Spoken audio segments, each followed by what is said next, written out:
Morning, guys. Welcome to Coffee Chat. So guys, here we are in Vegas, and last night we arrived probably about 7:30, ended up going out to Alan Staple from the Staple crew and having a party there. We met a lot of great folks, a lot of amazing people, at just a fabulous time. And then of course, we went back to the hotel and just crashed after a day of travel like that. So today we are up early, getting ready for this conference down here. It looks like it's going to be amazing. We've already met a bunch of fantastic people, and I cannot wait to share with y'all just what is going to be going on. We got some amazing speakers lined up. Truly going to be something. And listen, for those of you that have already met us here, and for those that want to meet us here, Judy and I just love you. We want you to feel free, just come up and say hello. Now guys, what's going on in the marketplace right now is really amazing. Of course, one of the biggest deals going down right now is this whole SEC Ripple case. And one of the big issues that is coming out, and I addressed it in one of the commenters, which I kind of interesting, like his username, you go look in the comments, you can see this. But needless to say, is this whole idea that, oh well, because on-demand liquidity, it doesn't have legal clarity in the United States, and that's completely a false assumption. On-demand liquidity does have clarity in the US. It's XRP in the institutional sales market that is under question. And of course, in that capacity, Ripple is using USDT. Why? Because for the last 8, 9, 10 years, Ripple has been compliant with the rules and regulations in this space throughout. That's why they have won on practically every single solitary issue. The main one being XRP not being a security in the secondary market. Of course, they dropped the lawsuit against Chris Larson and Brad Garlinghouse. And I really genuinely believe we are going to get a big time decision that is going to report that ODL sales do not constitute securities as institutional sales. Why? Because on-demand liquidity providers are holding that XRP for fractions of seconds. It is not as though they're making an investment and hoping for a return based on, the efforts of others, and in this case, Ripple. That is not what it's about.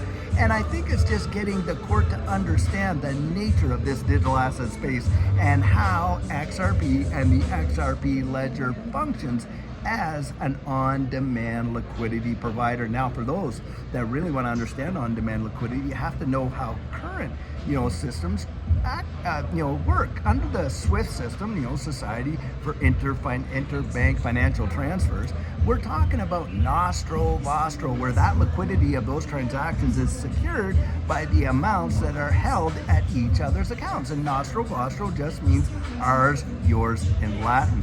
On-demand liquidity means not only are you sending the message or the information, you're sending the value. The value is in the asset itself, and this is where XRP comes in big time. And remember this, guys, the amount of ODL that is utilized in the United States is minuscule to where it is in the wide world. And think about this. The sales of XRP to on-demand liquidity providers has not decreased or diminished. It has only increased, which is a big plus in this space. So guys, just keep your wits about you. Don't listen to all the FUD that comes out there, because what they like to do is give you half the story. And by giving you half the story, they, basically they leave you in confusion and doubt. And that's the whole purpose of it ultimately, because if they really told you what the real deal is, they would not be doing that, would they? They would not be doing that, because guys, when you really get down to the nitty gritty, you see the positive benefit. And Fred Rispoli, boy, did he lay that out when he was saying, hey, bringing on these new expert witnesses at the last minute, not allowing them to be deposed and all that could be a major chink in the SEC's armor. So guys, we're seeing some big stuff happen. I am as big a believer as I ever was. And Judy and I are just so excited to be here as your ambassadors, by the way, for those that can't attend at this XRP Vegas conference. So guys, we just really want to let you know we're going to keep you posted, all the great stuff.